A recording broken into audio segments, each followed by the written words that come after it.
Hey, how are you? Josh from the Clearing Waivers podcast with you. Another week, another round of sports we are going to get down to. We've got Jeffs and Cheats. What is Jeffs and happening? It's that kind of day. I tell you those what. Jeffs, tough Those L. Jeffs Cheats. The Chiefs and Jets, we got a little bit of reactions to those. We got a preview of the Chiefs and Panthers this weekend. We're going to hand out some F's for frauds this week. We got real heated in our chat this weekend in preparation for the F's for fraud. We're also going to take a look at a couple of things that we've kind of learned over the 8 weeks of NFL football so far. And yeah, we'll get to the shenanigans after that. But first, I want to check in with the co-host tonight. We got Brian with us. Brian, how's the day going? How's the week going? And just how are you in general? Oh, I'm great, baby. The weather's nice again. Go on walks at night after we get off work, and I'm just loving it after those cold nights a couple weeks ago. Story. You get about maybe an hour until it gets pitch black outside. That's the tough part of it, yeah. Yep. And I on the way home, I've noticed that a lot of those street lamps that are on timers haven't quite caught up to the change. So it's just pitch black on our street at like 6:30. Real dangerous territory. Yep.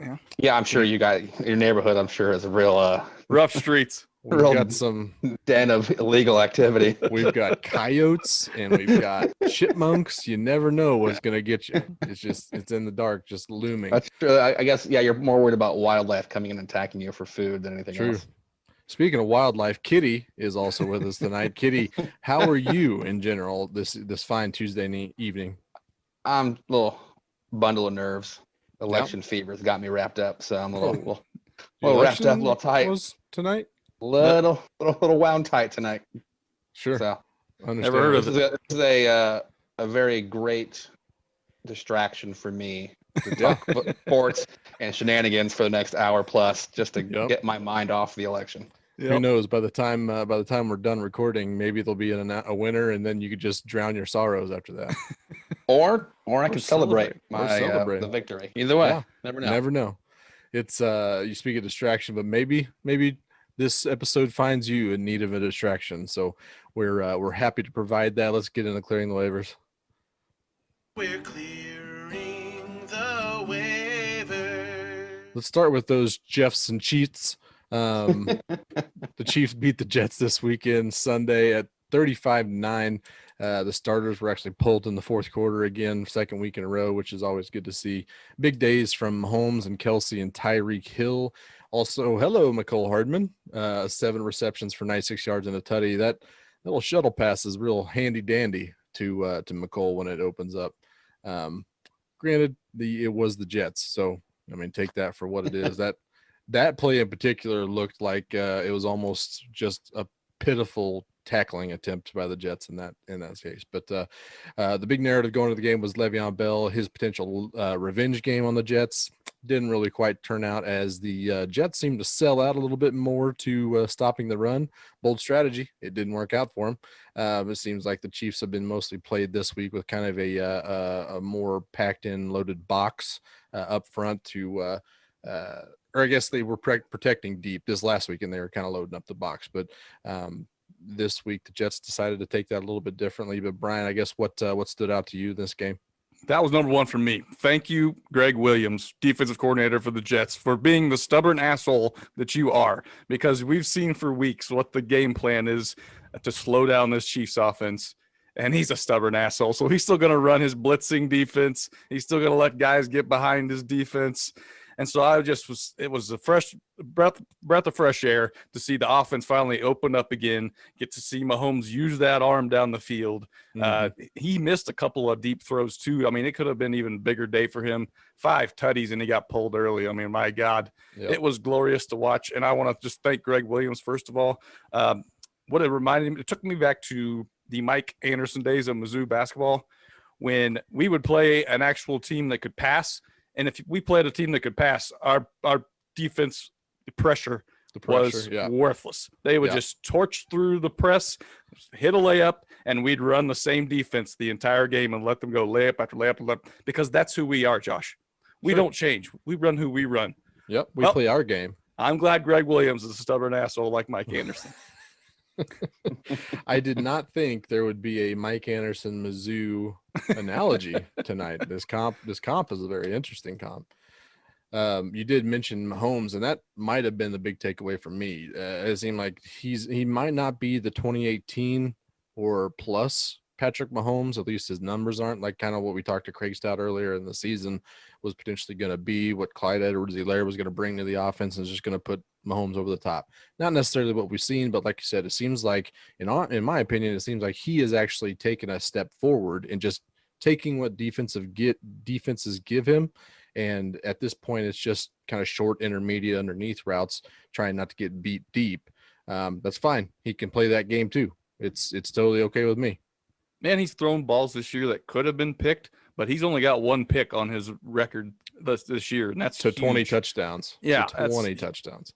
That's crazy. Also leads the league in QBR as well. So I mean, a lot of people are starting to talk about like Pat Mahomes is the unequivocal MVP, and I was still a little bit pumping the brakes on that. I did take Pat Mahomes as my MVP pick at the beginning of the season. I think as far as like the literal title of most valuable player, the Seahawks would be nowhere without Russ Wilson. So 100%. I think Russ is still the MVP, but Pat Mahomes is still the best player in the universe at this point. Yeah, I think so. And you touched on the Le'Veon Bell thing a little bit, the revenge game that wasn't the revenge game. I've seen enough, Josh. I don't want any more Lev Bell running the ball. He can still catch the ball out of the backfield, but I'm tired of watching him rush. His patient runs, everyone used to claim. It's just no. It's not going to work with this line. And on that fourth down play specifically, Clyde Edwards-Helaire picks up that first down 9 out of 10 times. He just had to make a couple of quick cuts and not just slowly run and try to follow the lineman through the hole. I mean, you can't do that on 4th and short, and I don't want to see any more of that going forward. Like I said, we can use him, but I don't want to use him running the ball anymore. I'd much rather see Darrell Williams spell Clyde on a rushing down than watch more Le'Veon Bell slowly run through the line, because he is legitimately slow now. Yeah. For the record, you have been off of the Le'Veon Bell train for the last 3 years. I think so. I thought about making efforts for frauds. Everyone that got so excited about Lev Bell coming to the Chiefs, but well, it was so lacking of risk. It's all reward for him jumping aboard. I mean, do you rather give more reps to Darrell Williams? Would you rather give more reps to Darwin Thompson? Darwin Thompson's dead to me. I think he's just too small and not fast enough to contribute for this offense. Like you can get DeAndre Washington, and we just traded to the Dolphins. I mean, I'd rather see him getting carries over Darwin. And I just think Darrell's very underrated. Doesn't get enough credit from Chiefs fans. I think they're looking to upgrade, RB2 a lot this year, and I think he does a great job in there. And he just stuck out to me a lot this summer when we had no sports to watch, and we kept being able to watch games from last year on NFL Network constantly. And he just kept sticking out to me as a guy that just runs his ass off. Didn't get many chances. When he did, he never got tackled going backwards. He was always going forward. He's got a great burst to him, and that's just something I don't see from Bell right now. So I know Bell's got a great pass, got great experience. He can help Clyde grow in his RB1 role, but I don't want to see him get many rushing attempts. That's all I'm saying. I'm not saying cut him, even though I said that in the chat. I still think he can be useful in the pass game because he still runs really good routes, and I don't think many linebackers can guard him. So I still think he has value on this team, but it just kind of confirmed what I wanted to see when we signed him, to use more as like a tight end 2 type weapon than a running back 2 weapon. I don't want to see him rushing the ball at the middle, waiting for holes to develop that just don't develop. Clyde just goes and makes a cut. And try to squeeze through there, and that's just something we don't see Bell doing at all. Yeah, go ahead, Kitty. I wonder how good, when Bell was in Pittsburgh, how good that O-line was at run blocking. Oh yeah, seems like that's something that kind of gets lost in the shuffle quite a bit. Yep. Everyone is like, "I love Bell, just so patient, just waits for holes to open up." Well, I mean, a lot of offensive lines, you don't have the time to wait because someone's getting beat. Mm-hmm. You've got 5 guys that can hold off the defensive front and a 1 linebacker. Then you got time to wait for which hole you want to pick. Yeah. But if you've got 3 guys making blocks and 2 guys are getting beat every time, you don't have that time to wait and pick a hole and go for it. Yeah. So I And think he just got James got too Conner much. like immediately stepped in there and started producing. And I know people were talking about him potentially being a first round pick before he got the cancer diagnosis, but I mean that's not nothing. He stepped right in there and started doing really well. Still doing pretty well. But I don't necessarily see like huge flashes in him either. So that's a great point. I mean, you might have been able to replace Lev Bell in Pittsburgh with just about anybody. They did. Yeah. I mean, you kind of have to throw out the games they had Mason Rudolph and Duck back there playing quarterback because teams could just load the box and not respect Connor them. was hurt for those games anyways. Yeah, I'm just saying whoever they had in running back in there, you can't really judge them. We'll go back to the Darrell Williams stuff. It seems like he's good at everything. He's good at everything. He's not great at any of them. He doesn't have a lot of speed. He has decent burst. He has decent hands, decent pass blocking, decent route or running through tunnels and stuff. But it just seems like they could do better. But as far as like that 4th and 1 situation, I probably would rather have Darrell Williams involved with that a little bit more than Lev Bell. Anthony Sherman could have got a look there, or you could have given a little fake, give him that double halfback out of the backfield and try to get something going on that. I mean, that Clyde Edwards-Helaire was supposed to be like the backup tight end type of role coming into the year as well. So I mean, maybe we see that on the next 4th and 1 when things a little bit when they're not playing the Jets. Right. And that's the thing. I mean, it's the Jets, so whatever. But just going forward, I would not like to see very many runs on 4th down and anything. Sure. I want to give the ball to Pat and let him find the right read. Yep. I would completely agree with that. But yeah, I think, I mean, there wasn't much else to be said. I think there was some miscues again on special teams, even though they had a better game. Butker still, it seems like once a game he has one kind of mess up. After that, Travis Kelce touchdown, slam dunk on the field goal, 15-yard. By the way, 15 yards for slam dunking on the goalpost is bonkers. I understand that's the rule and it should be abided by, but holy crap. Are we kidding here? Are we kidding here with 15 yards? Well, wasn't the problem with that was because when someone did that, the whole goalpost shifted one time. And it looked like Kelsey did that a little bit. He shifted on Sunday. It seemed like it did shift a little bit to the side. Make a sturdier goalpost, you Nancy's. Maybe. I mean, that stuff's swaying in the wind. That's me true something. too, yeah. Brian, you're an engineer. You can design something better than that. Oh, yeah. Well, just get a bigger pipe. That's all it is. Just get a bigger pipe. So this game was the celebration. Get your celebrations off game. Absolutely. They knew it was the Jets. We saw Tyreek go into the stands. Yeah. Pretty sure he's going to hear about that. Which that was very weird too. I mean, what was the plan there? I don't know. He gave the football up somebody. He did. Yeah. Maybe that was the plan. Socially, he kind of looked like he was making it up as he went. Sure. He's like he went over the wall and then he's like, oh shit, now what? Over the wall, like with super ease. Like he hurdled it. Yeah. That was very impressive. Oh, maybe you can start something new. The Kansas City hurdle, where you just jump over the wall on a hurdle move. Don't come up short. Good luck with that, Eric Fisher. Front row is getting spiked with the cleats. Yep. Yeah, I mean, they kind of all around game. Their pass rush wasn't great, but the defense did just give up 9 points total. And I think, did they say 62 yards total in the second half? I think is what it was. Second half was pretty gross for the Jets in general, but you beat, I mean, you clobber teams that you're supposed to clobber, you cover when you're supposed to cover, and they check both of those boxes. So hard to complain too much about that game. Anybody else have anything left for the Chiefs and Jets game at all?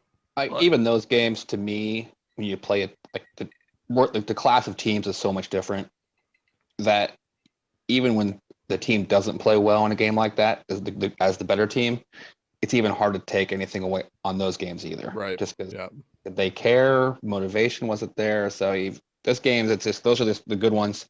Get out of the way, get your W, move on the next week. Yeah. And that was kind of illustrated perfectly on the viral swaggy surfing video that the Chiefs released when they were swag surfing right in the Jets' faces. They were in their huddle right there. The defense is over there having a party, and you're huddled up like, what the hell are we doing, guys? Yeah. I mean, that's got a tough look. Absolutely. Yeah. Speaking of looking towards next week, let's take a look at this Chiefs Panthers game coming up on Sunday. I believe, is it a noon game? I think it is. thought so. But the Chiefs are currently 10.5-point favorites. The over/under is a 52.5 as well. The offense seems like Carolina is pretty average, but they might get a little bit of help back. Brian, what are you looking at this offense at all? Yeah, they were talking about on Sunday even that McCaffrey was targeting coming back to play this week against Kansas City. So that's obviously a huge boost to them. They do have a feisty offense at times. Teddy Bridgewater slinging it around. Robbie Anderson's having a great year. DJ Moore is always a threat. So, I mean, yeah, there's guys there that scare you, but they're 10.5 points for a reason. So it's not a game you're probably sweating too much, but I believe this would be the last game before the bye, right, Josh? Yep. Yeah. Yep. So this was one you want to just take care of business, get out of there healthy, and then rest up for that next game. And then that next game is the Vegas Raiders again in Vegas. I think there's going to be some bloodshed on that field. To pay. But yeah, the Carolina offense has 11th in DVOA, getting a old CMC back and probably bump that up a tick or two. Not that Mike Davis is a slouch at all this whole He's time been great now, but their defense is also third worst in DVOA, which was way lower than I thought. I thought they'd be a little bit closer to the middle of the pack, but I mean, can't argue with the numbers. So it's going to be a, like I said, 52.5 point over under. And you might like the over on that. We'll see how it goes. Let's move on to everybody's favorite segment. F is for fraud. We've got some frauds to call out. We've noticed a few, and I'm gonna start with Kitty. Kitty, who is your F is for fraud this week? The Tua-led Dolphins. This 28-17 win it's BS. Even against the Rams. The ball bouncing every which way against the Rams, and Goff just reverting back to terrible quarterback for a game. I mean, they had, as I mentioned in the chat, the Rams had 450 plus yards of offense. The Dolphins had under 150 yards of offense. Unreal. So they had a pick six and a punt return, or a fumble six and a punt return touchdown for the Dolphins. Like, 14 points, you get them, it's great, but you can't plan for that. So this is a game that the Rams should have won. And I'm just seeing what Tua did. Not much. 22 for 93 yards. 93 yards passing. I mean, I don't think he's a bad quarterback by any means, but this first game, that's a tough defense to play against. And he basically became a game manager once the defense and the special teams got the Dolphins the lead there. So I just went in with a 28-10 lead at half. Discount the Rams a little bit, bump up the Dolphins too much. That's this game. That's a fraud victory. Okay. That's one of those games it's lucky to get out of with the W for the Dolphins. Yeah, that's so weird.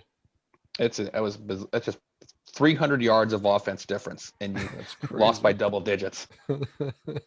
That's college stuff right there. Yep, that's Big 12 football right there. Yeah. Brian, what's your F is for fraud so far? My F is for fraud this week is the college football AP rankings. I've got some major issues, and I'm blaming UCF for these issues because now we have to reward all these asshole small schools that are undefeated. Coastal Carolina is ranked 15th this week. Yeah, they greatest are. team in the country. They beat KU, and as Rance would say, big whoop.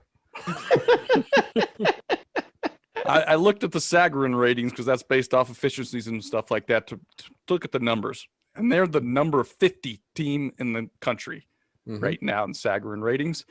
And what pisses me off is they're going to play nobody the rest of the year, so they're going to keep winning. And as these teams that are clearly better than them lose to actual good teams, they get bumped down, and we just move Coastal Carolina on up. Like they're really better than those teams they're passing. We've got freaking Liberty at 25. which Sagarin says is the number 76 team in the country. Can we not just use our freaking eyeballs and say, Liberty. hey, they're probably not the top 25 teams? I mean, Penn State fell out of the top 25 this week. Is there anybody in the world that thinks Penn State doesn't beat these two teams by 2 touchdowns? Yeah. I mean, my God. Can we bring some sanity back to these rankings and stop catering to these asshole little small schools just because they're undefeated and they beat nobody? Way to step on the little guy, Brian. Case closed. That was almost a letter writing campaign. That right was there. almost a letter writing campaign. Well, if you point me to these voters, I'll write them some letters. Oh, we got Marshall, like 50 letters getting written. I'm gonna write one letter. We're gonna photocopy this thing. Get these in the mail, people. Who are yep. these Coastal Carolina truthers? I also love that like Oregon hasn't played a game and they're 12th, moving up in rankings. Yeah, they're That's good. undefeated. USC has not played a game. They moved up 1 spot this week. Oh my Pac-12 knows God. what they're doing right there. Let's not play games. Let's not showcase ourselves as being terrible. Right. Keep our votes. I saw kinda- the muted screen tonight. They had the kind of the unrankings of the playoff rankings, and they were talking about should the committee announce like a minimum number of games to play. And I didn't realize the Pac-12 is only going to play 6 games this season. That's it. How do you analyze weird. how good Oregon is in 6 games against a shitty otherwise conference? I've wondered. What is? I wonder how I all this was going to line up, anyways. haven't even paid attention, but what are they doing with bowl games? Are they happening? Yeah, they're doing it? happening, and you don't have to They be are. over 500. Yeah. Okay. So Any just gonna teams, okay. any teams qualified. Okay. Thanks for the participation trophy, guys. Oh goodness, what kind of liberal snowflake culture we living in? We gotta Participation reward the trophies, bowl small games. people, and we also have to give everyone a ribbon. What kind of country Ugh. we turn into now? Or But no. most of the ACC and SEC have all played 6 games by now. Yeah, they're gonna Some get it. played They're gonna get it. 7. And I mean, 11. I don't have a great feel for how good those teams actually are by Right. now. So I mean, I just can't imagine comparing any of the Pac-12 teams. So you assume maybe Oregon goes undefeated 6-0. The rest of that conference is not very good. So I don't Right, know how right. you're going to judge them. You Well, don't how have you to rank them treat it like Coastal accordingly Carolina. and just, Yes. like if You you're put- trying to do, especially with the BCS, where you take the top 4 teams are going somewhere. How do you judge an undefeated Oregon in 6 games versus maybe an ACC or SEC team that went 10-1 or 9-1, whatever how many games they ended up playing? Like Yeah, that's a Cincinnati is ranked 6th. They're conundrum. 5-0. I have Mhm. no idea how good they actually are. Yeah. Now this is the year to test out an expanded playoff system. I mean, why not? Give us like Yeah. the top, the ones who win like the Power 5 conferences, and then the next best gets to face off against the Liberties and the and the Coastal Carolinas, and then they move on, and then we'll really see how they stack up against each other. Sign me up to watch those Make- teams get yeah, Make blasted. them earn it. Get in there. Fuck I'm gonna you, go you back- at UCF. Have to get that one in there. We don't want to piss Florida off too much. Not tonight. Not tonight. My F is for fraud. Going back to the NFL, and I'm going to call Josh Allen and Lamar Jackson as Ooh. Frauds Double fraud. Ooh, double fraud alert. for, Hello. for MVPs. Okay. They're both Wow. still very, very good quarterbacks, but people were ready to hand Josh Allen the trophy at the beginning of the year. First 3 weeks, he was fine. He's currently 6th among quarterbacks in rushing yards. Okay, not that much. 5th in QBR, and he is averaging over the last 4 weeks. His average game is 20 out of 31, 212 passing yards, 1 touchdown, 1 interception, and 36 rushing yards. You know who that sounds like to me? Daniel Jones. Is Daniel Jones an MVP candidate? No. So Josh Allen, you get right out of here. Lamar Jackson's case is even worse. The reigning NFL MVP, 2nd among quarterbacks in rushing yards, but he is 20th in QBR. His last 4 games, he's averaged 16 for 28 for 192 yards, 2 touchdowns, and an interception, 58 rushing yards. Guess who that sounds like? Baker Mayfield. You gonna Oh. give Baker Mayfield an MVP? No, you sure aren't. You get him So a Heisman. He can win a Heisman. Both of them can win a Heisman. That's totally fine. I'll give you know what, Josh Allen, here's your participation trophy, Heisman trophy. Your congratulations. just get out of my life with you being an MVP candidate. Both of those are so tired, and they aren't even in the same hemisphere as Patrick Mahomes, Russ Wilson, Aaron Rodgers, any Derrick Henry's in there. I mean, there's just so many better candidates than those two. Get them out for any kind of nominating of the Hey, MVP. Dak Prescott, MVP. You know, I mean, he should get more votes than those guys right now. If Absolutely. the season ended today, yeah, Dak Prescott should get lots of votes based on Dalton and DiNucci's abilities. Suddenly in shambles. yeah. I mean, he can't play defense. That's true. He'd be very valuable. Well, if we've he never were tried able him out to. there, so maybe he Well, can. Maybe he has Yeah, made like a a tackle little- or two. Well, remember the Titans just out there. Just put the guy he can't play Tailback. right up. Throw Petey. him out at safety or cornerback, whatever it was. Turk took Baby Goose's Turkleton. job. That's right. Turk Turkleton had to go out there. Oh my. So I'm calling Josh Allen, Lamar Jackson as MVP candidates. My F is for fraud for this week. I like it. Let's move on to what we've learned. We've got 8 weeks of NFL gameplay underneath our belts. We've learned a few things. I'm going to go first, and this is going to get a little bit close to home as Chiefs fans. There's a saying that says you're either die a hero or you live long enough to be the villain.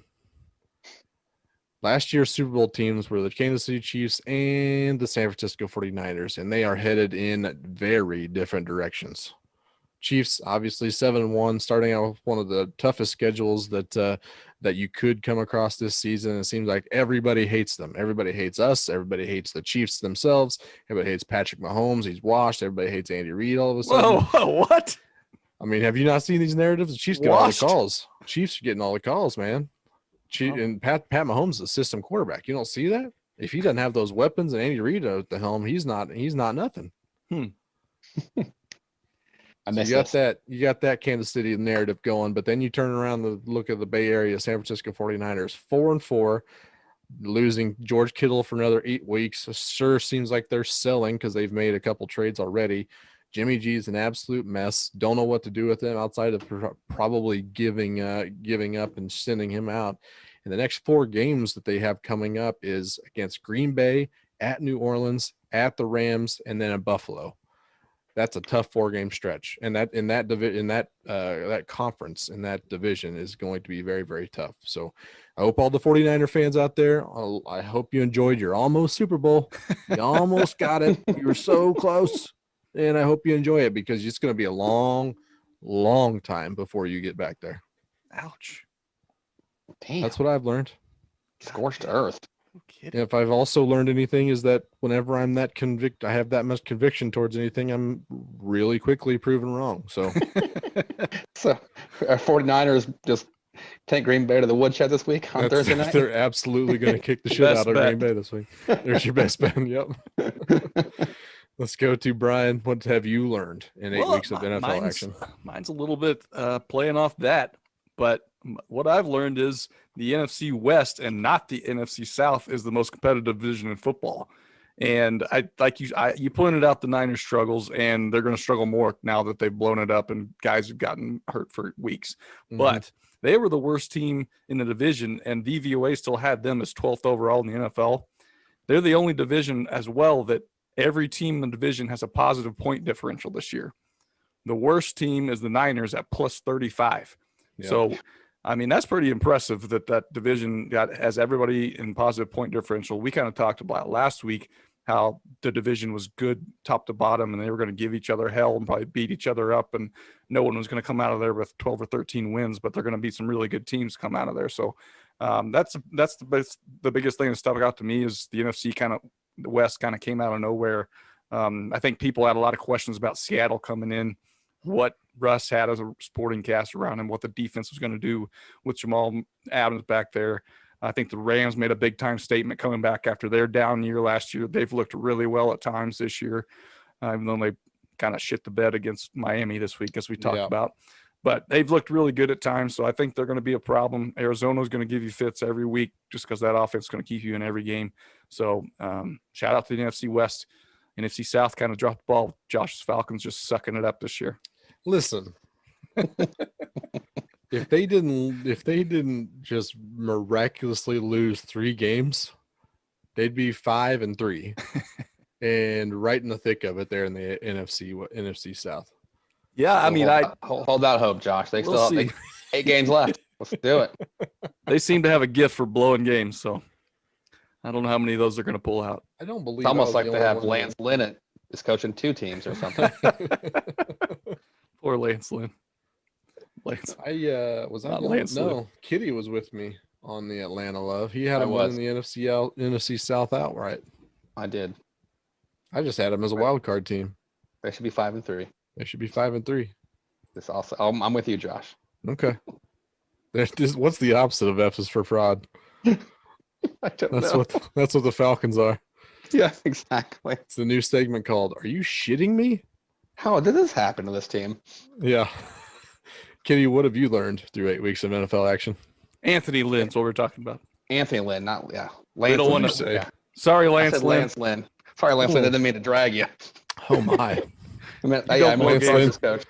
Getting Oh, some goodness. ricochet shots. Yeah, thanks for the pickup there. What I've learned through 8 weeks this year is 1, I'm an idiot. 2, That's Baltimore needs to be worried. Mm-hmm. new. Uh-huh. They can't. Lamar Jackson can't win a big game. I mean, what is going on here? He the new Kirk Cousins? I mean, he's just the slightly better Kirk Cousins. Yeah, at this point, it's okay. I beat all the bad teams. Sure. Okay, no problem. Obviously, we should beat the bad teams. We got superior athletes out there, but to lose to Pittsburgh this weekend, to lose the Chiefs, it was three times already now. The Chiefs have beat them, Yep. and every time it comes down to he's got to make a play in the passing game, he just can't get it done. Mm-hmm. Just not happening. And then, come on, Ravens. A 4th down and was it like 4 at the 7-yard line? Hey, they ran a QB draw. Shocking! Like, come on, Yep. have this at least run an option play with him, and so you at least have he can either pitch the ball or keep it himself. Run a read option, QB draw. As soon as he drops back to pass, there's no way that Steelers defensive line thought he was going to actually throw the ball. Right. They're not really pushing hard to get to him. They're kind of pushing up a little bit, but then they're waiting for him to try to make a move and run. So if I'm a Baltimore Ravens fan, I am not liking my chances as long as Big Ben's in Pittsburgh and Mahomes and Reed are in Kansas City. So you're the number 3 or 4 team in perpetuity right now, if you ask me, and that is not where you want to be. Mm-hmm. I think the question is going to have to get answered as well. He's going to need to get paid after next season.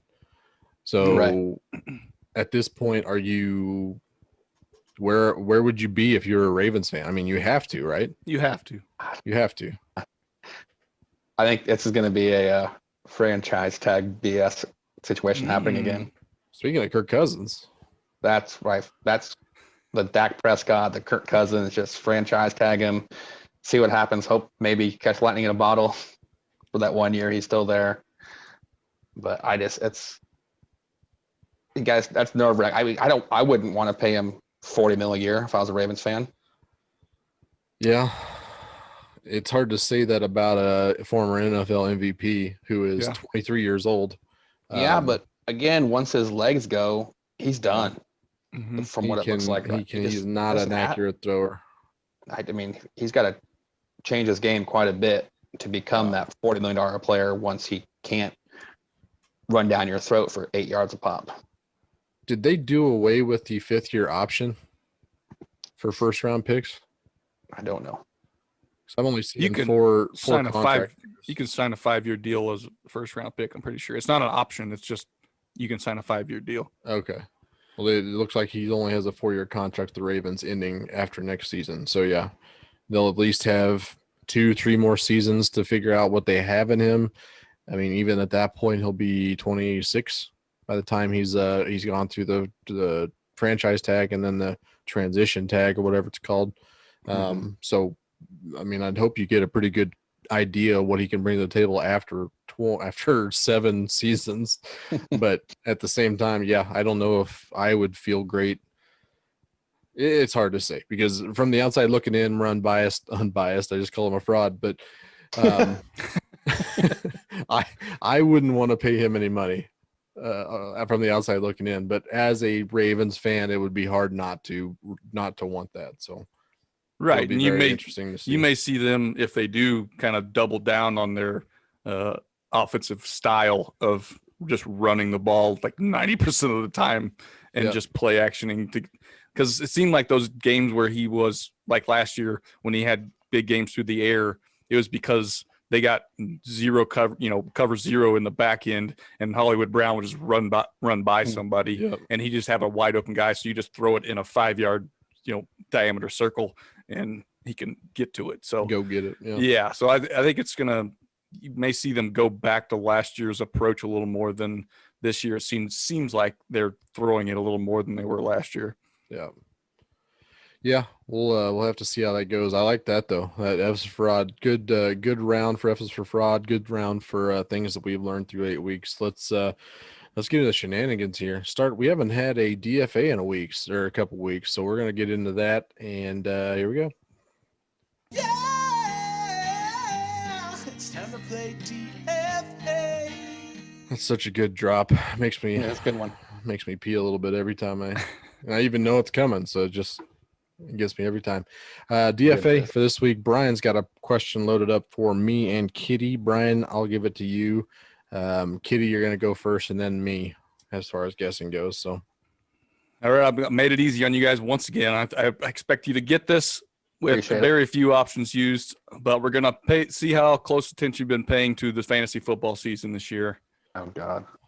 You both have multiple teams out there, so you're well aware of what's going on in fantasy. I want you to give me the top 10 scoring tight ends so far this season. We're talking PPR total points, so not average per game, points. total points. So some guys have had buys, some guys have had injuries, so make it a little more difficult with total points this season. We said top 10. Top 10.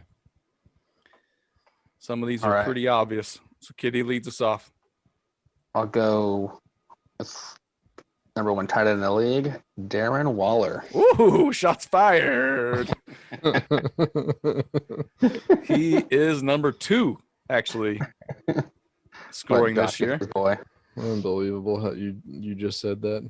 I know. I have to. It's what I do. Poke, poke, poke. Well, let's go with the number 1 tight end in the good old US of A in Travis Kelce. Correct. He is number 1 scoring tight end so far this year. Oh man, I'm already feeling And nervous. this is where it ends. I'm gonna go with Hunter Henry. Hunter Henry is a no. He is outside Ooh. the top 10. Oh I want no. to say he's pretty close. He's around 15 or so, but he is not in the top 10. I don't like my chances already. First option used for Kitty. We go back to Josh. He's been hurt a lot, but I think he's showed out the games he played. George Kittle. George Kittle is the number 3 scoring tight end. That's right now. wild. Okay. I mean, it's believable, but it's not at the same time. Yep. Back to Kitty Let's see here. with 1 option used. Already struggling. Already. Oh, yeah. I haven't looked up tight ends. Tight ends are really a set it, forget it type of position for me. Exactly. Let's see. Yeah, TJ Hawkinson. TJ Hawkinson is the number 4 scoring tight end. So that, If this was Family Feud, we'd be crushing it. yep, we got the top 4. The guy that I always mix up with Hunter Henry is Hayden Hurst. Hayden he's Hurst, done a really yep. good job this year. Number 6 on the list. Nicely done. Josh brings home Hayden Hurst. Let's see here. I'd say, yeah, the bottom half of the top Oh. 10 is a little more of a crapshoot. Let's go with that jerk in Green Bay, Robert Tonyan. Bingo, number 5. All right. Jerkin, what's the story behind that? He's nobody. He's a nobody. I don't like nobody's showing out like that. He's got a jerk name. Got a jerk. Sorry to our Green Bay. How about everyone's favorite offseason Bear acquisition of Jimmy Graham? Jimmy Graham is the number 9 scoring tight end. Nice. Wow, would not have come up with that one. So that's Only catches great touchdowns. pick. Good pull. Oh, I've been hurt a lot. 3 names left. How about Evan Ingram? I thought Ooh. he'd be in there too, but he was just outside. Dang it. He was number 14 on the list, right ahead of Hunter Henry. Well, I'm good at those mid-teens so far. Nailing those. Josh, lot of with no people- options. A lot of people at the beginning of the season thought that Mark Andrews was one of the top 3 tight ends. So give me Mark Andrews. Mark Andrews is the number 7 scoring tight end this year so You far. got a lot of touchdowns through. That's good work. See, you guys are flying through. 2 Kitty's more. on his last for remaining me. option. So this is a lot of pressure here. So I got 3 names.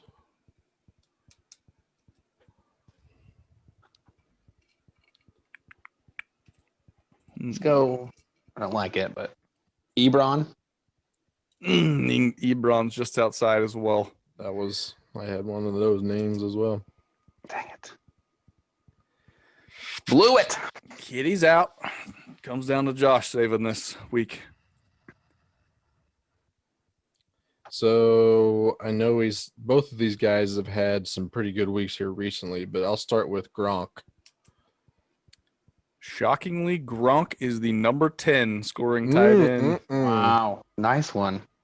He was so He's- bad throughout the year. I didn't even think about him. Yeah. Yeah, he's had a great last He's had few really weeks. good last 3 weeks for sure. Yeah, 18, 17, 14 the last 3 weeks. The only other name I got 2 names now, but the other name I had was old Austin Hooper in Cleveland. Austin Hooper's been disappointing this year. He shows up maybe at 25 here. Yeah, but he's at the bottom of the list. Wee. Whoa. I People didn't think he are was talking that like bad he this could be a comeback guy.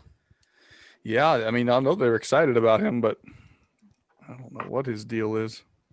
He's been injured. He's got Oh. a couple of goose eggs. Just figure somebody out. It's got to be Dalton Schultz. Dalton Schultz was number 11, Oh, but that's a great pull. So you're on your final option. So Did you give us a conference, AFC or NFC? yeah, it is. He's coming from the AFC. AFC. I know the Bengals tight ends haven't done anything this year, so not them. well, old Chris Herndon was doing Oh. a couple things every now and then. No, Herndon's trash. Okay. Mike Johnny- Gesicki. Johnny Smith. Ooh, that's a good one. He was really good at the beginning of the year, but he's been hurt and He trashed has been lately. hurt. He has fallen off, but he's one. Mo Alley Cox probably not done enough Oh. lately to stay in the mix. Right. With Indianapolis. Yep. The guy in Houston is Aaron Fells. He hasn't probably done enough. I feel like he had one good week, but that's about it. We said Waller, right? I think Mo Alley Cox or Johnny is probably right, but I like that They're both Johnny one a lot. they've both been injured. It's just hard to know if they've Yeah. played. Gesicki legitimate might have game. had 1 week where he was doing anything. Gesicki had 100 yards 1 week, but he really hasn't done much outside of that 1 week. Yeah. So I'll give it to you. I think Johnny or Mo Alley Cox has to be the Yeah. I think I gotta go Johnny Smith. Final answer? Yes. Ding, ding, ding. You guys got it. Well Johnny done. Smith, number 8. Good pull. all Kitty. right. You guys didn't even talk about Noah Fant that came in at number 12. That's true. Oh, Jared Fant. Cook, 13. He got hurt. Fant was hurt quite a bit. But yeah. Where was Cox at? Mo Alley Cox was 24, right ahead of Austin. Yeah, Jesus. he had a I've been lot injured of. quite a bit. He like the first 2 or 3 weeks he was good, and then nothing. All right. Hey, But yeah, that'll you guys work. pretty much covered everybody in the top 15 there. So well done. It Nice. seems like there's been a lot more fantasy tight ends hitting this year. Yeah. Maybe that's just me. I don't know. Well, it's usually it had been when Ertz was healthy and Goddard was basically around. Kelsey, Ertz, and that was those were your top 2. Then maybe a 3-4, and then it was 5 through 20 was the same guy. And they were all touchdown dependent, but that's not necessarily the case anymore. Yeah, I seen a lot more guys get yardage, a lot more than they used to. Mhm. And with like guys like Zach Ertz and stuff getting hurt, and they thought Mark Andrews was going to be more than he was. Yep. I mean, it's wild how big of a lead Travis Kelce has on everyone else. Mhm. Depending on what site you look at, ESPN has Kelce at 143 points this year. Darren Waller's number 2 with 98. That's a huge. He just difference. hasn't really had a week where he did not do Right. something. He's he just- always around 100 yards and usually he gets a touchdown. Get you 13 points a week. Yep. Yes, that's Yep. just it's huge.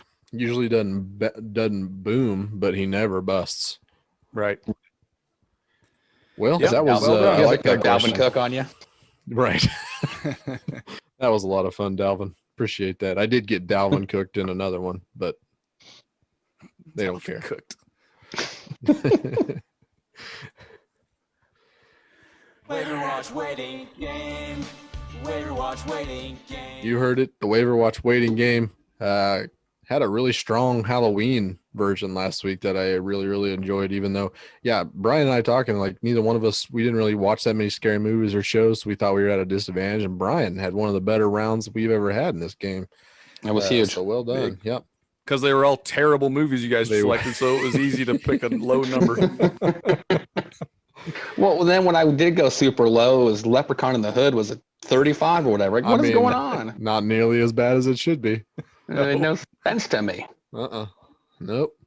So we're doing the waiver watch waiting game. As you can see, there's only 3 of us. So I did pull out a random movie here that I haven't seen the score of that I'll be getting involved with, but made sure it was a random movie that we all knew and we all love this movie in particular.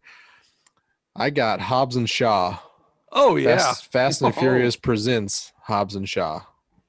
Oh, man. What did the critics give Hobbs and Shaw? All right, I am in. I'm in. I am thinking still. All right, I'm good to go too. God, the suspense. This is gonna be a good one, I think. Well, tell us So your let's score start- before you let's- look it up. Okay, I got it written down here. Written down. I think that they kind of their self-awareness kind of does well with critics anymore, and I don't know. It seems like all the Fast and Furiouses recently have done okay. A lot of them have been pretty darn fresh. I think this is just self-aware enough and just so ridiculous. It's so good. But I went with a Eric Fisher 72 from the critics. Okay. Brian, what did you have? I'm right there with you. I think the critics are now in on the joke. They just can actually just watch these movies and appreciate the good action scenes and the corny ass lines left and right. So I'm going to go fresh, not quite as fresh as you, 67. Once again, I am right on top of someone else's score. I said 72. This is an insane 2 weeks in a 2 weeks in a row. We're You got all right 2 of around them. there. I'm on the Didn't you scores. get 2 of them last I week? had 2 last week. That's weird. Well, I will say that somebody did hit the nail on the head. So we might have been 2 of us hit the nail on the head. That's true. I think you may have given it away there. Audience gave it a 88. Okay. Well, yeah, they're I mean, right. They're Makes generous. sense, yeah, They're no, not generous. Right. they are correct. God, I just love it when The Rock just hits you with a some bitch. It's so good. It really is. Some bitch. The critics score gave it a 67. Yes. Brian Oh, with the look at this deduction. kid. Well done. I What a usually feel start. good about a 5-pointer, and I'm Yep. all of a sudden I'm down 10. Brian's following up. You're keeping the momentum going here. And Brian, since you're in the lead, 5-point deduction. He's a 10 points ahead of us right now, so that's not too shabby. Brian, what's your movie here? Well, in honor of the self-admitted woman slapper that died this week, Sean Connery. If you haven't seen that video, look it up on YouTube. The Barbara Walters interview. It's quite comical. He didn't doesn't see that back down. many. You didn't see that many R.I.P. wishes to Sean Connery after his death. But people probably didn't hate him enough. Yeah, that's fair. It's just a different time, man. Yep. Barbara Walters just said, "I don't love that," and he was basically just like, "Sorry, not sorry." Yeah, you want to get slapped next? Yeah, He slapped her and walked out of the room. Give me a reason. So Yeah. I'm going Sean Connery movie. One of my favorites, 1996, The Rock. Oh, I thought you were going to say First Night. I thought he was going to go with the League of Extraordinary Gentlemen. Oh, that would have been a good, Good choice one too. too. So what are we going with? The Rock. The Nick Rock, Cage, okay. Ed Harris, Sean Connery. Michael Bay. Yeah. Yep. Yeah. A lot of factors in play with this one here. True story.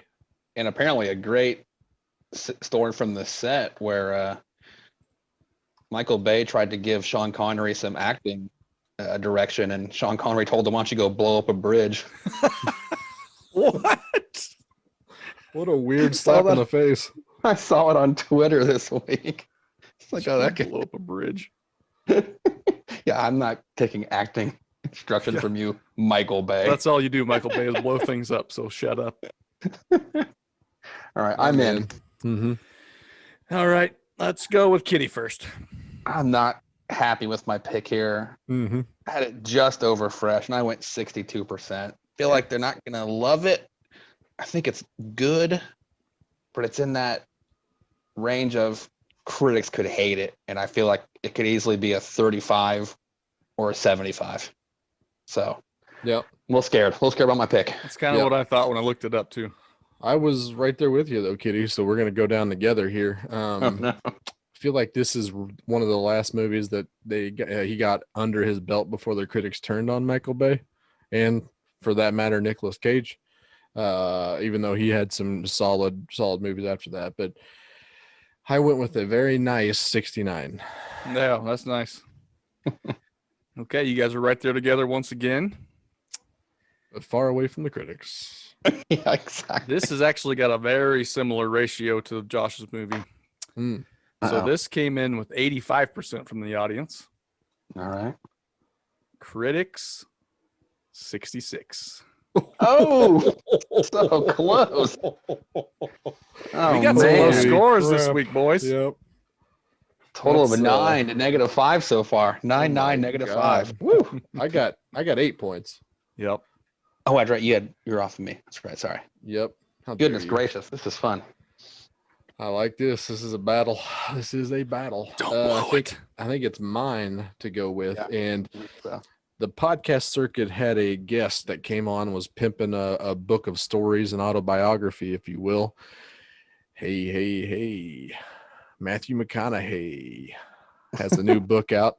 oh, boy. I've listened to a few of those podcast interviews, and he does not disappoint. He is just a big ball of weird and awesome, all in the same group. So looked running down. After all this is said and done, I went looking at his library of films. I went with Angels in the Outfield, Oh, okay.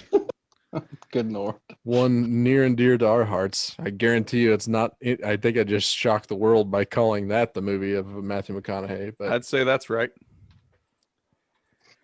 lot Oh, of man. good- lot It's of tough good. to know where the logic went. What was this, I've like never seen- 1990? Yeah, it's a good question. Never seen it, but I believe this is Joseph Gordon-Levitt, Christopher Lloyd. Yep, Danny Glover, right? Tony Danza, Who's the boss? Oh my God. Stars abound. but Adrian Brody, Matthew I'm in. McConaughey. Adrian Brody's in it too. Yep, Oh goodness. I'm in. 1994. All right, Brian, you're up first. What you got? God, I never know with these kid movies what they're going to say about it. We saw what they did to Hocus Pocus last week. I mean, just ripped it a new one. Extraordinary. It's a cult classic, and it's still, like we talked about, there's still assholes out there giving it reviews now that helped out the review. The reviews from Right. the critics back in the time killed it. It was Yep. even worse than the what we said last week. But I still think they're going to kind of like it, but it's still going to be rotten for me. 42. 42. Okay. Kitty. Not on the same number, but damn close. Just damn close. I went with 45. Yeah, logic was exactly the same as BK's there. I just no clue how they're gonna take this movie. Okay. The audience score was a 49. Oof. Oh, we almost That's had the not audience great. score. We almost got the audience score. The critic score was a 33. Oh, not terrible. Not terrible. So we're still close. I still cannot believe it's almost egregious how poorly that movie is being received. That is pretty bad if you're a fan of that movie. Mm-hmm. I have 21 points, and I might get third place. Yep. We'll see how this goes. This is crazy. All right. Well, tonight is the night of the election, so let's go to 1999's election with Reese Witherspoon, Chris Klein, and Matthew Broderick. Oh no, I never saw this movie. Watch that. Nope. Oh, this. I mean, you just About you just small described everything I don't want to hear. another Chris Klein vehicle for me, just like the Legend of Chun-Li. Now I got election. Well, I brought up American Reunion the other day, so Chris Klein's been on this podcast 3 or 4 or 5 times. He's our spirit animal, apparently. What Yep. year is this? 1999. It's about a God. that's a high school election in Nebraska. Ugh. Can't wait to hear your Student-body thoughts. President. This was definitely your favorite movie in 1999, I think. And who else was in it? Chris Klein and who? Reese Witherspoon, Matthew Broderick. That's really all for Ugh. basically those three were the leads. Gross. I don't like that reaction. That's Ugh. a mishmash of it could go a lot of directions. It really could. Oh no. All right, I planted my flag. I'm in. Oh no. Guys, are you figuring something out yet? It's a total shot in the dark, but I'm in. All right. I can't. Who is in? I assume BK still in first. Yes, he's Yep. at 4 points. All right, I good. mean, everything about this sounds bad, and I want to say single digit score, but I think there's enough asshole critics that love Reese Witherspoon and everything she does. So I'm gonna say it's still rotten, but only at Kimball Anders 38. All right. Josh, how you feeling? I am not far off of him. I kind of thought that this was probably on Matthew Broderick's way out, Reese Witherspoon's way up. Chris Klein is always pretty steady. You never know. Never really You know what you're got gonna follow get, up. but you don't know No what Chris is pulse. gonna get. It's never going to be good. So I went with a 43. All right.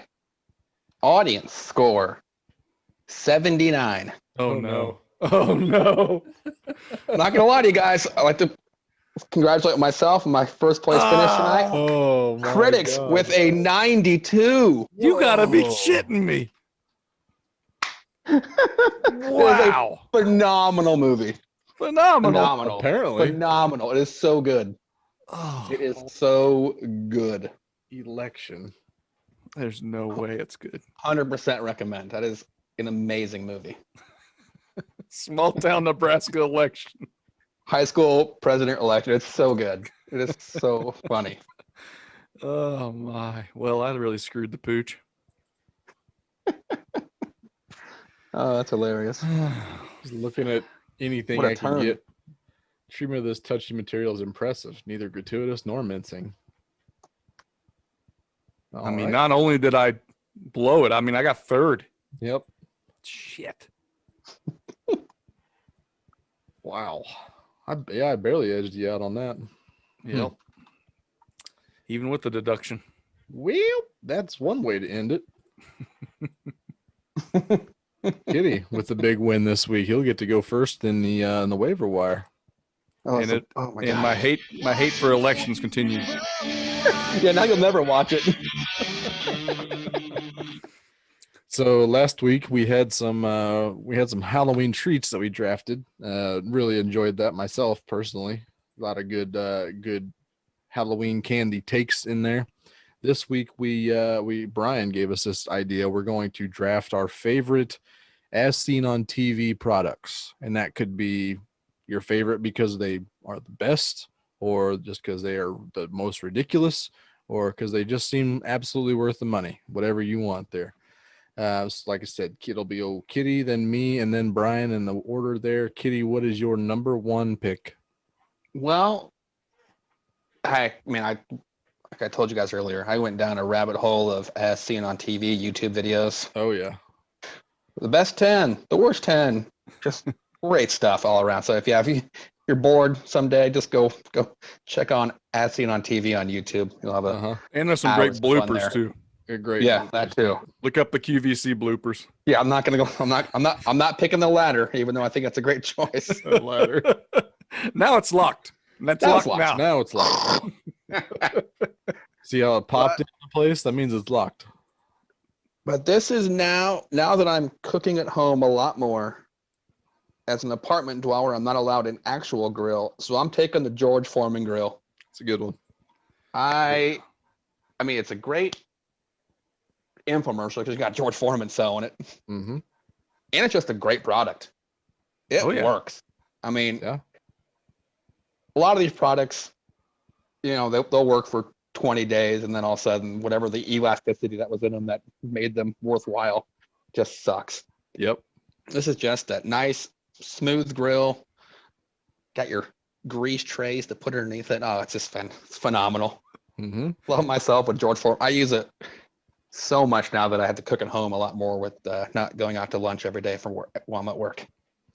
I mean, You it was a requirement to have if you were a college student, along Yes. with that floor lamp that everyone had. They had the round base, the skinny pole, and then the big thing. This one, That's one of them as well. Yeah.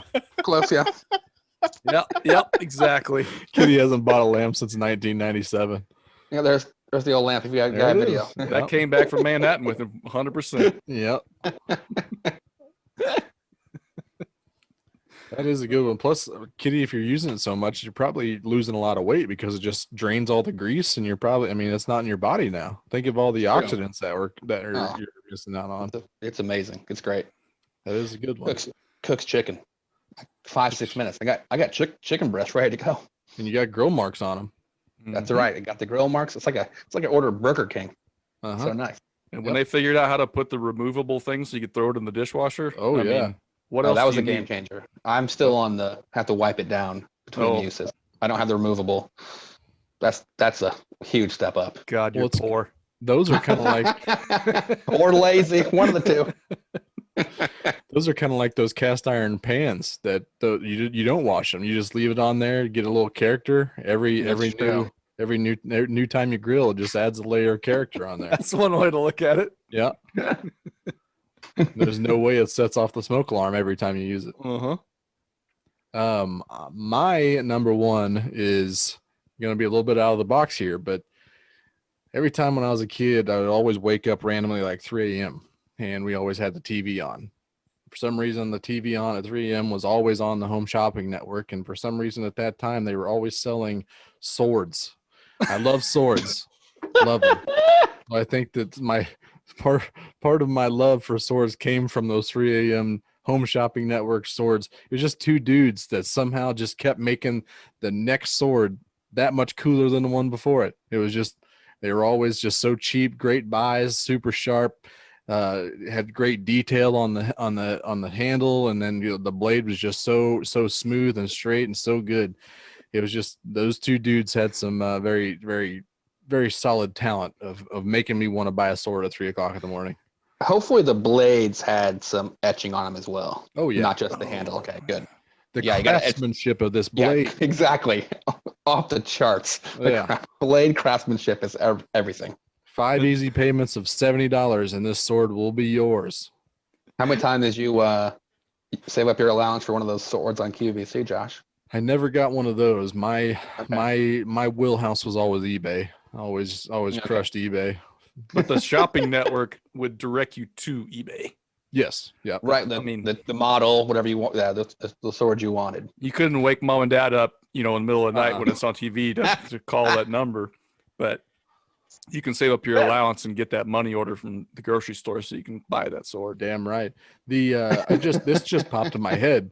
Not only did they sell swords, but they would sell like bundles of like 20 between swords and knives. It would just be, I would love to see the shipping crate that comes to your door if somebody bought one of those huge lots of swords and knives and ninja stars or what have you.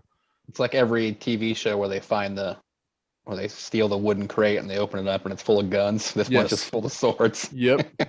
God, that would be the best day of my life. Sorry, children and wife. That would be the best day of my life. Hasn't happened yet, so obviously it's the best day of your life is still kids in play. Marriage. Yep. So you're okay. They could still get dethroned. Somebody gives me a shipping crate full of swords. I don't know. That'd be a tough decision at that point. Brian, what's your number one pick? This is just based solely on the enjoyment I get from the commercials, and that's Flex Seal products. Oh yeah. I love find you So someone good. that loves, like, that guy loves Flex Seal, and he Sure. loves to show it off and all the cool shit that he does to show it off. You got this big container of water that's got a huge hole. He just slaps the son of a bitch on there. Slow-mo. I love the slow-mo. He of it, built an too. entire boat out of glass and Flex That's so Seal and good. just so Dude. gleefully riding it through the swamp. Didn't he puts that isn't it a like a screen door he puts on the I thought it bottom was and chicken just wire. Yep. flex chicken seals wing. it. Flex, either way, it's just it's the same. It's full of holes. He just flex seals the door to the bottom of a boat. This is the great. He's just tooling around the lake. He's just so happy too. He's just He smiling ear to ear. Just Yep. nobody happier than that guy in his boat.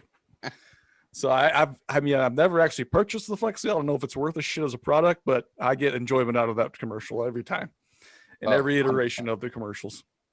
So good.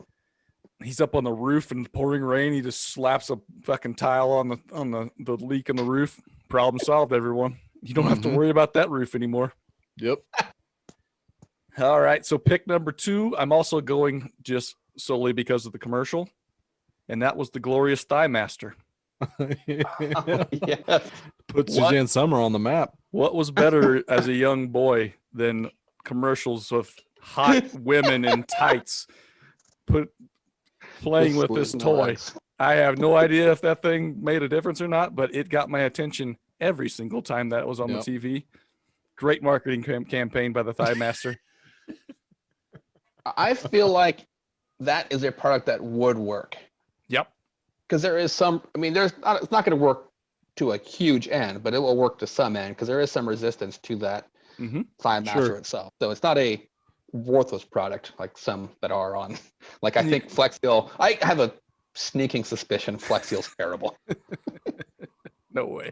You can't build But- a boat out of chicken wire and Flex Seal, I don't think. But I don't think so. You can do the Thigh Master while you're watching TV. I mean, while you're Yeah, doing there you go. anything Exactly. you want. I'm So trying it's to think of how that was designed and what it was actually working. Is it your quads? I mean, I know, don't say thighs, obviously, but It's like that. like something Like the inside specifically. muscles of the thigh area. Probably gets your buttocks. A little bit of buttocks work. You want to I tighten think that it depends booty. on how you're using it. Are you using it as a resistance, or are you squeezing it for the other one? Yeah, instead of letting it just fly open, you got to hold it slowly. Right, Works the That's muscles too. right. That's true. We need to get you one of those, Josh, so you can tell Maybe us. so. My thighs are in really good shape, actually. If I had to pick something that is really good shape of me, it's probably my hams. We'll be recording next week's episode while we're all doing the Thigh Master the Thigh entire master. time. Except one lucky winner is just doing a shake weight. There you go. My next pick, I don't know. I'm struggling with this one because I know at least 2 of these are on Kitty's board, so he might take both of them on the turn. I think I got to go with one. I'm gonna go with the potty putter. So before cell phones were a thing, they made this short little putter, and then they gave you 2 golf balls, a little putting green, and a hole. And if you see them demonstrate it, he sinks both of them right off. But I mean, what bathroom is not complete with tile that if you miss it, it's shooting across the room, and all of a sudden you're out of balls? Boy, what do you do after that? Also, like, I'm not sure how many golfers basically sit down while they're putting. I mean, this is not about form, is it? It's just to pass the time. It's all to about create- practice. And pass To time, get some practice in. I think It's so bizarre. that is that's It's the a other great thing, product. Like, It's a prior great to product. cell phone, As a ridiculousness level. something like that. That product is 100% one of those things you would need to sprint to the bathroom to hide if you ever got a girl to come over. Because if she sees that, she is out of here, buddy. Yeah. And the amount of germs on that thing has got to be on next level. Just Yeah. poop Oh, yeah. particles galore because they aren't flushing, but they're working on their putting game and going for their high score. God Yeah. damn, what a disgusting choice you Give me made. an old potty Oh my putter. God. I'm feeling pretty good about my next two picks. Next two putts. You did two putt. You get I it? did 'Cause say it- two putt. The number two. Got it in my head. Yeah, it is. Got it in my head. It's all right. All right. Let's have it. My pick in round 2. Set it and forget it. Yeah. We're going the Ron Popeil rotisserie cooker. I mean, that thing looks legit. Yep. Mhm. And apparently it's also like $150. Mm. So it better be legit. Mhm. But I think for me, it's all above the commercial. It's just so ridiculous. They've got, 15 or 20 set up, and he's just running. They're just running around. All right, we got a full chicken right here. Gonna put it on the rack. Gonna set it in here. Gonna put it on 25 minutes, and then we set it. Man. Forget it. Audience participation just makes the whole product so much better. Yeah, I We need love to that. have more audience reactions to infomercials. I'm just now realizing. Just to set it and forget it is just the craziest thing, Yep. and it's so much fun. Huh. I would sit at home as a young man, and I would yell along with the TV because how could you not? Right. So far, it's very cooking centric with Kitty's picks. Yep. It is. He wants to cook, but be lazy about it. His next It's pick is very the true. whatever those stupid copper pans that they were trying There to. are a lot of cooking utensils on my It doesn't stick. list, but I think my next one, I might be reaching, and it might be maybe before the as seen on TV market was established, but I'm going to go with the Ginsu knife. Oh Okay. yeah. Totally. It's going to cut through a tin can and then slice a tomato. Mm-hmm. I mean, Which is impressive. That's basically most of my weekdays. This tin can's just giving me trouble. All right, I got to cut it in half so I can get rid of it. Now the tomato. I hope this knife works still. That's through a penny. It's just the most ridiculous back and forth of two things to cut. Yeah. No one needs to cut a tin can. I understand the idea behind showing how impressive your knife is, but it's a tin can. Yeah. Cut something in the kitchen that's really hard to cut. Pineapples got a real rough skin. Cut a Yep. pineapple. Mm-hmm. I mean, I do love watching just things being cut with knives. I Absolutely. mean, also- I love it. Also true. So that is a very valuable video to show. And One I of my like the early- video of them using the shitty knife where they're just struggling like Oh, yeah. crazy and they can't Yes. can't cut Oh, through an this apple. stupid tin can. Yeah. One of my earliest memories is that old the scissors that cut the penny. Yep. Oh yeah. I remember dude, those videos. That's what I was were thinking of, I guess. satisfying. Yep. I remember. I think we used to They're have probably one. Ginsu scissors or something. They were like heavy duty, man. It Mhm. was. I'm sure that dude was very, very strong. That was able to do that, but it was impressive nonetheless. Yep. Right. Into knives. Give me clips of getting shit cut through. Yep.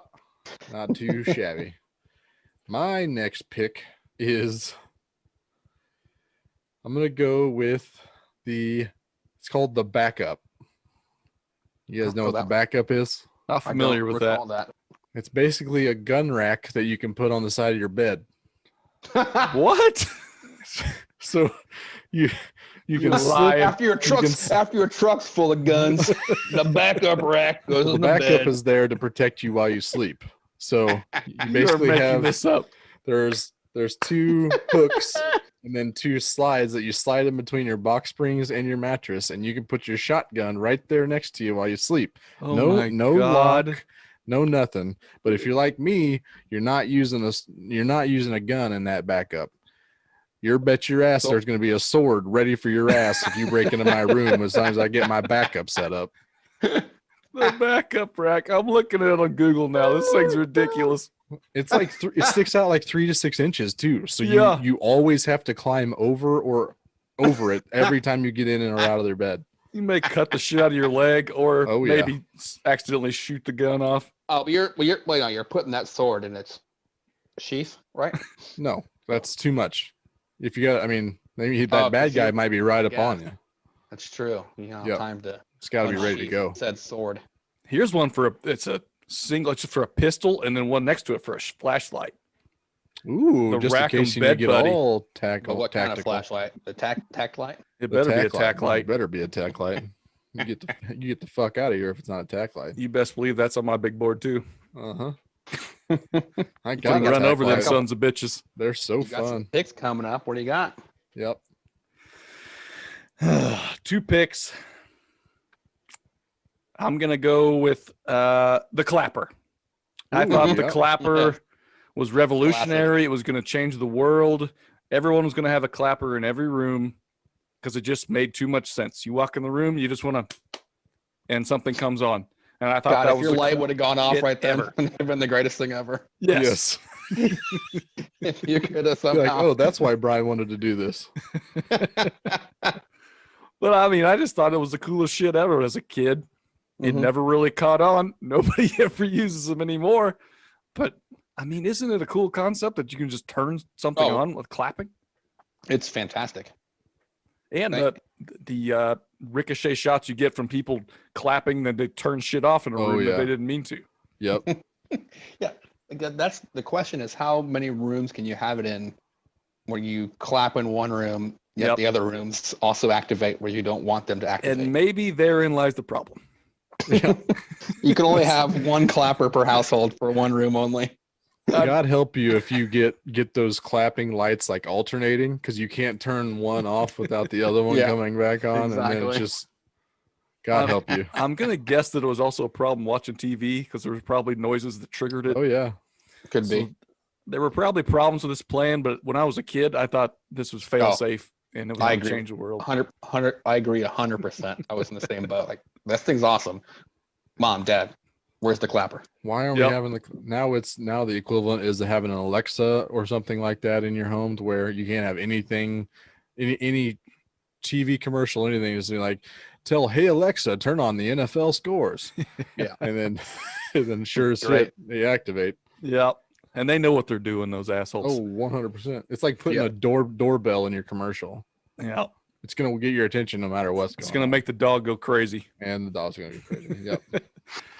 So I'm going to go with another product for my final pick that I thought was going to revolutionize the world.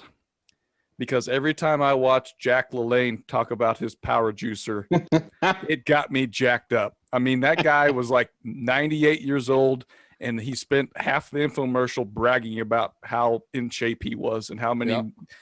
marathons he ran, and he swam so long, and it was all because he had this power juicer. Yep. And I just thought, why don't we all have a fucking power juicer, and we could all be goddamn robots like this guy, Jack LaLanne.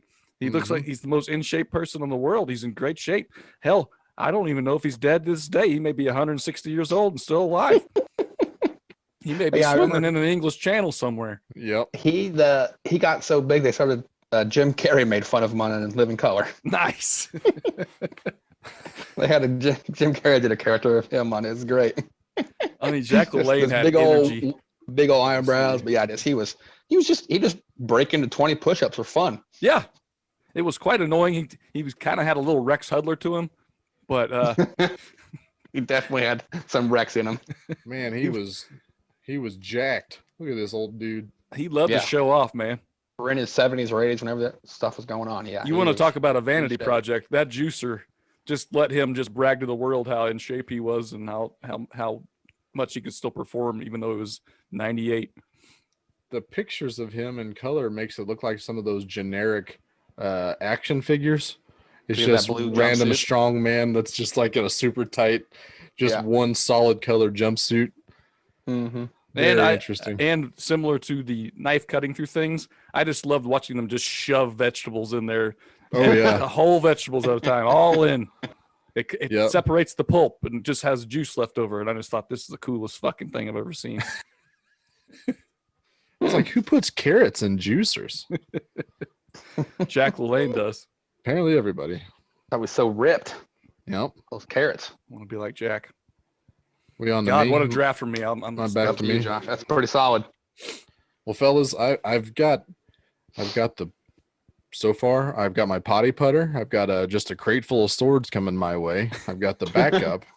This weekend, I've got a wedding that I'm headed to. I need to make sure that I am looking as good as I can.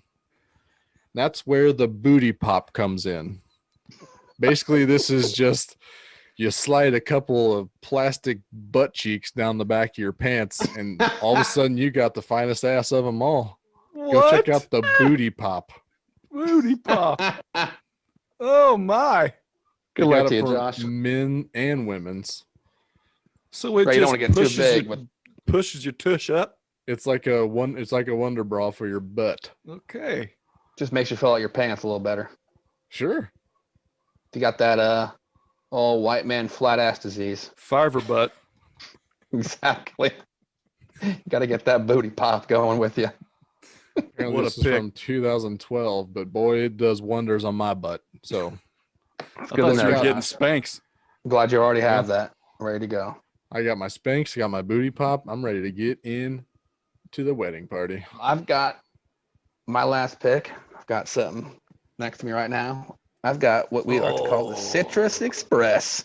Oh, I got visual aids, people. This is why you Uh-huh. this is why you watch the YouTube. Perfect fruit slices. Not sure if you guys heard, cuts perfect fruit slices every time. does it? I don't. It felt like it wasn't perfect every time. They were Yeah. pretty good. Perfect. Yeah. Is pretty strong. You half your grapefruit, your orange, and then just put it on there and twist. It's got that blade. Should go right around the rind, and boom, it's got just all fruit cut. No more peeling. That Those takes forever. suckers. And you got a Those bunch idiots of peeling fruit. stuck in the dark ages. It's really, I would say, it's for grapefruit. Would be the main That's thing. what it looks because like, it's yeah. it's the one fruit you really can't peel. Mm-hmm. Not sure if you ever tried to peel a grapefruit. It is a No. nightmare. There's a reason you dig them out and they have the spoons. Their own Yes, special spoons. exactly, because those rinds are tough. I totally forgot about the special spoons. You got a Ginsu knife I love and those. a citrus cutter. Good Lord. Kitty's And- kitchen is decked out. I'm kitchen Josh has central. swords. I mean, more or less the same as a Ginsu. I'm cutting food. Josh is cutting intruders. That's Yes. I mean, And popping his ass. Kaiser's all over the place. He's fixing holes in walls. He's getting a workout. Clapper. He's going to bed with the lights on. Oh, now they're off. now they're off. He's getting some great juice. God, I can't believe nobody took ShamWow. Yeah. All right, that was ShamWow and OxyClean were my big two. And Slap Snuggie. Job. I mean, the Snuggie's one of Snuggie the was big, biggest, yeah. the biggest ever. I thought you might take the old plastic bag sealer, Kaiser. Oh, Yeah. I had sealer on there. Yeah. Yeah. I also love That big. watching them put clothes in there and just suck that bitch up. Oh yeah. Yes. I That's- love that. Do you still love it after watching Don't Fuck with Cats? No. No. Took all the fun out of that. No. I Also, had a big mouth Billy Bass. Yep, I was on my. Oh yes, the big mouth Millie Bass. That was one of those great items you gave someone as a gift, Uh-huh. and they immediately put it in a container in their basement, and you never Uh-huh. seen again. Yep. Good thing the battery ran out the first night because Yes. it was gone and you didn't need it after that. As it got passed around the party. Mhm. I'm just glad it became a joke on The Sopranos for a couple episodes. the there was also the Euro Club. Don't know So that it's one. basically a it looks like a golf club, but it's basically a tube that you piss in on the golf course. Oh, nice. It's URO solid. Club. That's not bad. I thought I only needed one bathroom humor type of product. That's a good one. There was also the egg extractor, Yeah. which is apparent. It was apparently supposed to peel your hard-boiled eggs, but all the reviews said when it didn't shatter your hard-boiled eggs, it basically just kicked out the yolk instead of the white. Mm, I probably- kind of want to use it just to see the yolk gets shot out of an egg. Yep. And then the final one was the Listen Up, which is basically like a handheld radio that you can point at places and put your earplugs in. You can hear conversations yeah. from far away. oh, Basically, the hearing aid, a directional hearing aid. It's spy on it's people. cheaper and less convenient than a hearing aid. not creepy at all. Nope. But it did make you feel like a spy. I remember those pins you could do back in the day. I think it's from the book fair. You can get them for like $5, but plug a little earphone in. It's like a little microphone. You can point towards whatever you want to hear. You'd be a little spy. I like it. Great stuff. I do love some as seen on TV products. Let's move on to the final. Hey, it's the best bet. Hey, it's the best bet. Gave him a little gun. I actually nailed the timing on that too. Best bet for the week. Last week, not good. Not good at all. We went 1 and 3 last week. I was the only winner. Suck it, Brian. We're even on our heads up bets. Josh, did you not see the wind was blowing in that game? You can't expect that bet to count. I mean, it wasn't the over/under bet. It was 1 versus 1. It was The points. wind. The wind. Yes. Okay, whatever. I mean, whatever you need to help you think you're doing well. Isn't Cleveland a running team? The wind, Kitty. The it was wind. too windy. The house definitely paid out both sides this week. Okay, All right, The cool. wind. deal. Didn't know that. Wind. How that works. Speaking of wind, we're still blowing pretty mightily as a podcast. We're 16 and 12 on the year. It's more of a water finding its level type of thing, I think, at this point. I But think it's getting true. it's we do have another round of bets this week. Brian, you kind of had a little bit of a take that there's a lot of stinky cheese out there this week. There is. So why don't you lead us off here? What's your best bet for the week? I do think this is a little bit of a stinky cheese line, but I'm going to eat that stinky cheese. I am taking the Saints plus 5.5 visiting Tampa Bay this week. I'm hoping we finally get to see Michael Thomas back. We already saw the Saints beat the Bucks in week 1 or 2. There's no question that the Bucks are getting better as the years goes on. They're getting more cohesive and figuring each other out. But let's point out they did look like shit on Monday night against the Giants, Yes, and damn near got beat by that shitty ass team. Should have beat them. So I'm going to roll with the Saints. We've already seen the game once. I think they have a really good chance to win this game outright, but if you're going to let me get 5.5 points, I'm going to take those points. So give me the Saints. Is that a Sunday night game? It has to be, right? Or is That it was a just Thursday? I thought it was 3 o'clock, a 3 o'clock game. Oh. Irregardlessly, that will be It's the good Sunday night television. 7:20 game. Yeah. Oh, it is. There you go. Because I was looking to see how many. It seems like the Saints are always in prime time. I think this is their 4th game this week or this year in prime time, and I don't think they have one after this at the moment. Could get flexed, but Don't worry, we get Patriots Jets for Monday Night Football. good. Fine. Yuck. Kitty, what do you got for your best bet for the week? I am taking Arizona minus 4.5 versus the Miami Dolphins. We got Tua and the Dolphins coming off their, as I said earlier, fraudulent win. And so I think they're going up on the road now against a different AFC West team, or NFC West team, sorry. And I'm just giving the Cardinals. Yeah. I mean, this is a game, to me, the Cardinals in that division, you can't lose at this point. Home game against Dolphins, you got to have it. So give me those Cardinals minus 4.5. I'm going to And- bring it up earlier. I They're was- 5-2 on the year, looking pretty damn good. I was looking at Tampa Bay as my best bet. So, woo, that was close, Kaiser. We almost went up the sides on that one. We're having too many similar picks. We need to start bringing more to the table, I think. We really do. Well, I mean, I see Kitty's point on that, taking the other side, because everything about it says take the Saints and the points. Yeah. So Right. they're basically begging you to take that. Because I think Yeah. I think it opened up as Saints plus 3.5, and it went to 5.5. Mhm. Okay. It's wild. My best bet is two teams we've also talked about tonight, the Buffalo Bills and the Seattle Seahawks. They have an over-under of 54, and give me the over on that. The Seahawks are just an absolute dumpster fire on defense, allowing so many points to every team, especially a decent offense.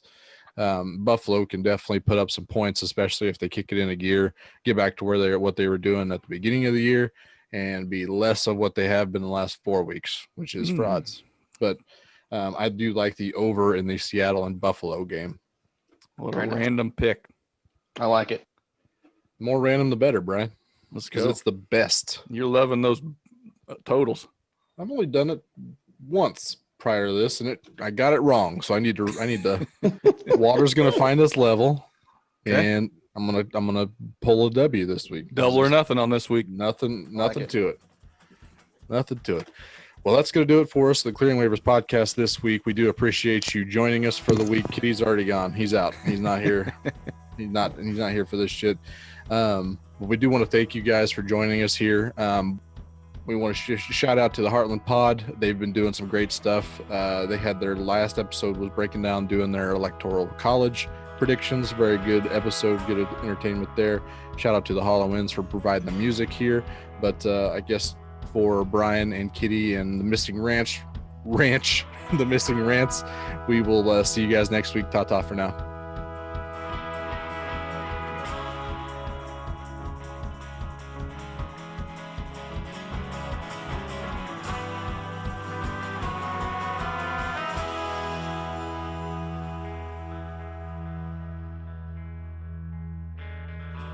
The day is done. Now the night has begun. Nerves in a restless crowd.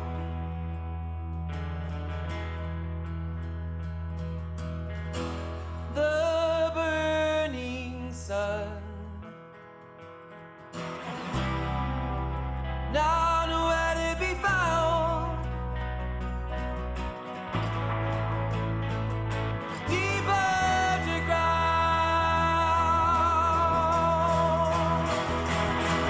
'Cause I have faith that nobody else can protect you, no. A page is burning, we'll all be dead under virgin snow. I have faith that nobody else can protect you, no. A page is burning, we'll all be dead under virgin snow. So hold your body close to the flames.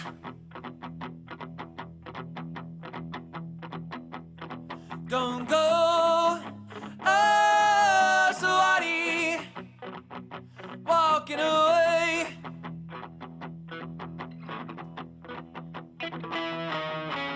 Hold your body close to the flames.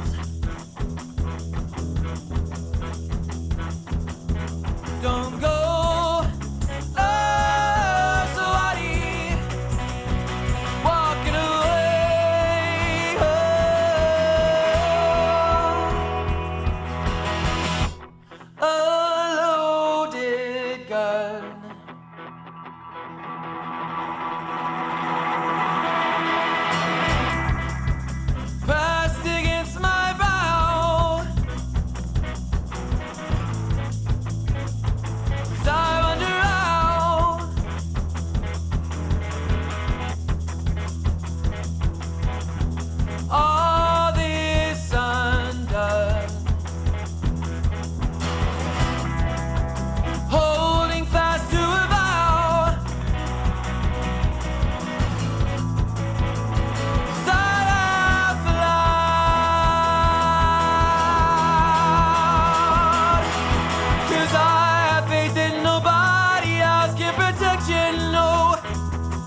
So hold your body close to the flames.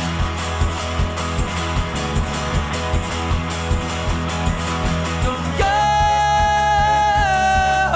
somebody walking away. Oh, hold your body close to the flames.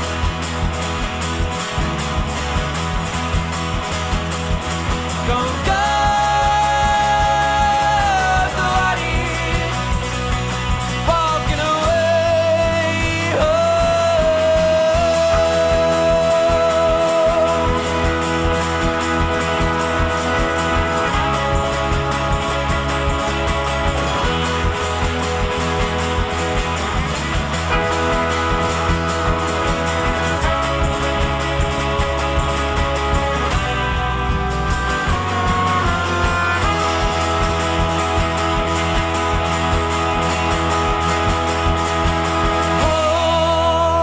Hold your body